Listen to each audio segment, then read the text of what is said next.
नमस्ते, सत श्री अकाल। मैं हूं रजा और आप देख रहे हैं रजा ग्राफी का अंतरराष्ट्रीय प्राइम टाइम शो। एक वीडियो के अंदर दुनिया की तमाम बड़ी खबर जो आपके लिए बेहद जरूरी है वो मैं आपको एक ही वीडियो के अंदर बताने वाला हूं। चैनल को सब्सक्राइब कीजिएगा ताकि आपको रोज ये अपडेट मिलता रहे। दोस्तों, मिट्टी का शेर पाला था, वो मिट्टी का नहीं बल्कि कीचड़ का निकला है। लाल आग दिखाने की बात थी, लाल पीठ दिखा रहा है। चाइना दोगलापंती कर रहा है और अंधभक्तों का फाफा चुपचाप मौज कर रहा है। हजरत मोहतरम, अब तो मोदी सरकार की पोल खुल चुकी है। करनी सेना के नेता के बयान के बाद यह क्लियर हो गया है कि जब करनी सेना साफ कह रही है कि हमें सरकार बनानी है, चाहे हमें दिल्ली में ब्लास्ट करना पड़े, चाहे हमें कत्ल करना पड़े, हमें लोगों को मारना पड़े, और भाड़ में जाए महिलाएं, भाड़ में जाए पढ़ा लिखा युवा, भाड़ में जाए जनता के। सुनना चाहते हैं? सुन लीजिए। सुनील भाई ने आज हरदा हृदय नगरी हरदा में जो जन आंदोलन खड़ा किया है, सभी के सहयोग से हिंदू महासभा का प्रदेश अध्यक्ष विद्यार्थी परिषद होने के नाते, वीर जवानों उठो, अब वो समय आ गया है कि हमें हमारे हक की लड़ाई लड़ना है। हमें तो किसी भी हालत में हमारी सरकार बनाना है, चाहे रुपए का ढेर लगाना पड़े या किसी को मारना पड़े, चाहे दिल्ली में बम कांड करना पड़े, हमें हमारी सरकार बनाना है।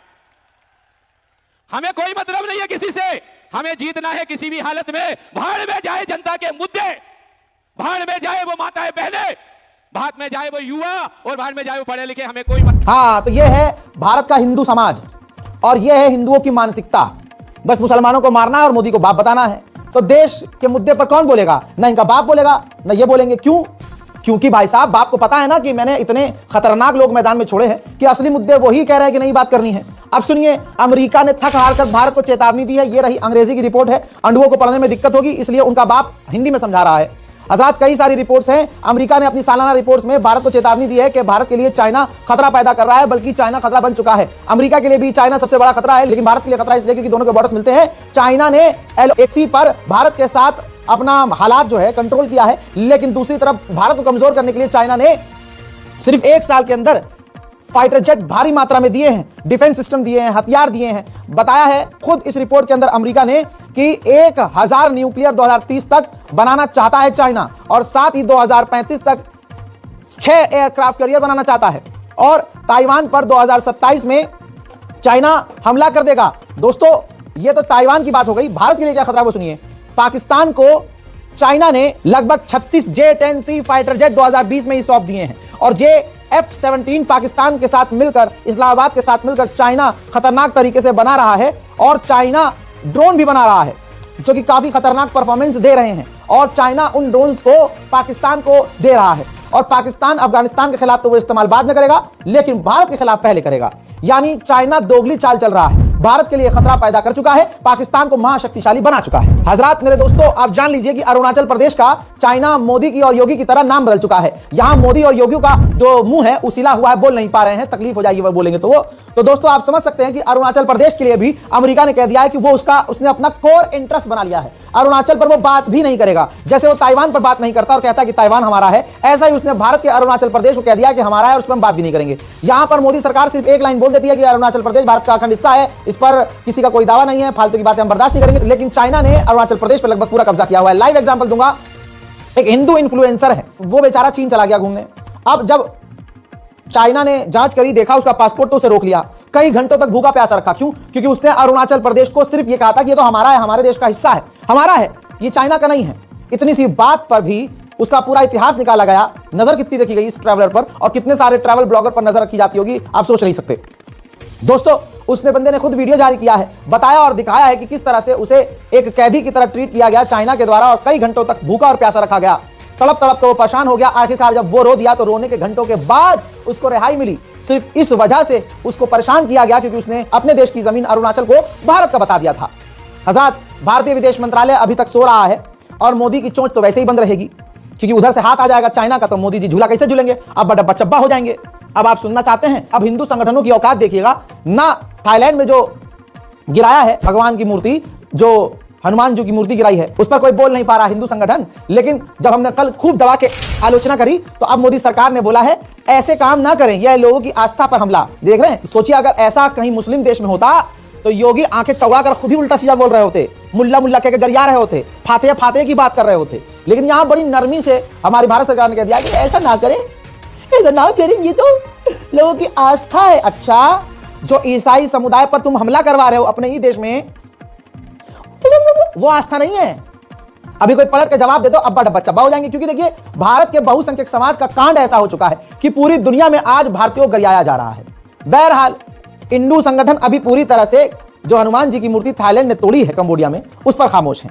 औकात यही है इनकी, यही औकात है। दूसरी तरफ अब इस बंदे का वीडियो देखिए, शेयर कीजिएगा। मैं चाइना जा रहा हूँ, मजा करेंगे भाई, देखते हैं क्या क्या मिलेगा। So guys, welcome to China again. China immigration पे पहुंचा मैं, as always they are professional. उसने मेरे पासपोर्ट पे स्टिकर लगा दी, उसके सिस्टम में कुछ पॉपअप हुआ, उसने अपने ऑफिसर को बुलाया, बोल रहे इसको ले जाओ। मेरे को डिटेंशन एरिया में ले गए, काफी लोग थे वहाँ पे, बांग्लादेश के लोग 8-10 थे। जब 2 घंटे तक कोई नहीं आया, मैं परेशान हो गया कि कुछ गड़बड़ है। 2 घंटे बाद 2 चाइनीज ऑफिसर आए, मुझे एक रूम में लेके गए, एक कैमरा फोन जो रिकॉर्ड कर सकते थे सब ले लिए। वो मेरा आईपैड बैग में भूल गए चेक करना, यहाँ मेरी फटनी शुरू हो गई। मुझे समझ आ गया वो इशू जो मैंने रेस किया था वो गलत डायरेक्शन में चला गया, और मुझे रियलाइज हो रहा है मुझे नहीं करना था। मेरा काम है घूमना फिरना, वापस आना अपने देश में। 6 घंटा हो चुका है, कोई जवाबदारी नहीं है किसी की। यहाँ लोग बैठे हैं, सुबह से 50 बार रिक्वेस्ट करके अब पानी मिला है, तो भरोसा भी नहीं है क्या पानी है। Excuse me, where is the food? You can take money, is okay, but bring the food.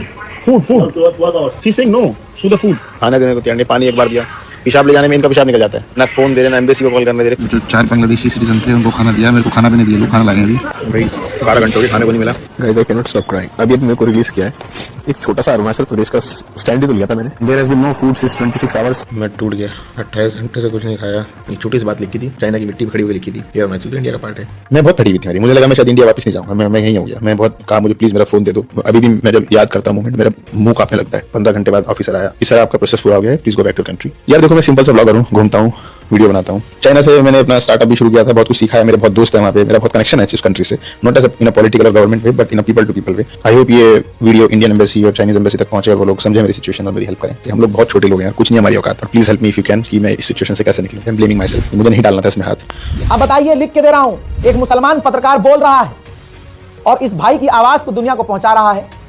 गिनवा दो मुझे कोई इंडू संगठन उठा हो, करनी सेना, पेशाब सेना, गोबर सेना, मूत सेना, कोई उठी है अपने मुल्क की जमीन के लिए बोलने के लिए? ना। चाइना की आगे सुन लो, चाइना के साथ इनका बाप जाकर रिश्ते सही कर रहा है ना भाई। कई देश हैं, हिंदी की रिपोर्ट है आपकी स्क्रीन पर। पेंटागन ने खुद कहा है कि चीन, Angola, Bangladesh, Myanmar, Cuba, Guinea, Indonesia, Kenya, Mozambique, Namibia, Nigeria, Pakistan, Papua New Guinea, Seychelles, Solomon द्वीप समूह, Sri Lanka, Tajikistan, Thailand, UAE, Vanuatu में सैन्य सुविधा केंद्र बनाना चाहता है, यानी हमारे पड़ोस बांग्लादेश में और म्यांमार में भी। हजरात, वो यानी चाइना पूरी तरह से दुनिया में फैलना चाहता है। ये दुनिया के लिए खतरा है ही, लेकिन भारत के लिए बड़ा खतरा इसलिए है क्योंकि इधर पाकिस्तान में, पाकिस्तान के अंदर चाइना की फौज मौजूद है, एयरबेस मौजूद है।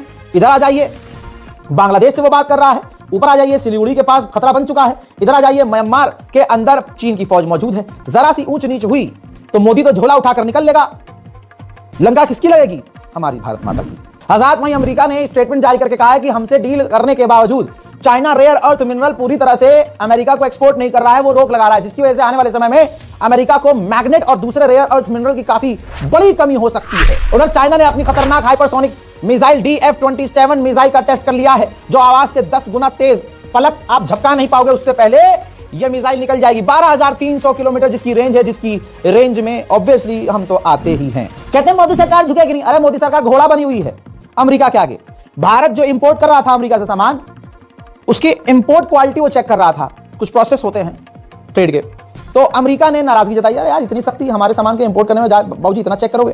तो मोदी जी ने आदेश दिया कि नहीं भाई, थोड़ी नरमी करो, नरमी करो, ऐसा नहीं। और ये क्यों किया गया? ताकि अमेरिका की नाराजगी खत्म हो और भारत पर जो अमेरिका ने 50% टैरिफ लगाए हैं वो थोड़े तो कम करे। उधर श्रीलंका को भारत ने $450 मिलियन की मदद भेजी है। जो साइक्लोन तूफान बाढ़ आया था श्रीलंका में, उसके लिए राहत भेजी है भारत ने। समझ रहे हो? यहां बेरोजगारी है, हिंदू लौंडे लगे हुए हैं रैलियों में जय श्री राम बोल के ईसाइयों पर हमला करने के लिए, मुसलमानों पर हमला कर रहे हैं, और बेरोजगार युवा सड़क पर उतर रहे हैं, तो उत्तर प्रदेश पुलिस चूतड़ पर लग बजा रही है, और ये देश का पैसा जो है, हमारे टैक्स का पैसा बांट रहे हैं दूसरी जगह। उधर रूस से बड़ी खुशखबरी आई है, और अगर ऐसा हो जाता है तो भारत की, यानी मेरी भी और आपकी भी बल्ले बल्ले है। कैसे? भारत और रशिया फ्री ट्रेड एग्रीमेंट करने की कगार पर है। रशिया राजी हो गया है, और अगर ऐसा होता है तो भारत का भी फायदा है और रशिया का भी। उधर अमेरिका तो सबसे भिड़ने के चक्कर में ही है। अमेरिका की सरकार, ट्रंप की सरकार ने 5 यूरोपियन बड़े ऑफिशियल्स पर बैन लगा दिया है, ये कहते हुए कि ये अमेरिका के खिलाफ काम कर रहे हैं, अमेरिका के खिलाफ सेंसरशिप कर रहे हैं। अब इसके बाद जो यूरोपियन देश है, खासकर France, Britain, Germany, Europe, America पर भड़क गए हैं। हजरात, डोनाल्ड ट्रंप का ये टैरिफ वाला खेल इतिहास में सबसे ज्यादा फायदेमंद अमेरिका को पहुंचा है। दोस्तों, लगभग 4.3%, यानी 4.3% कुछ ही महीने में अमेरिका की जीडीपी में उछाल आ गया है।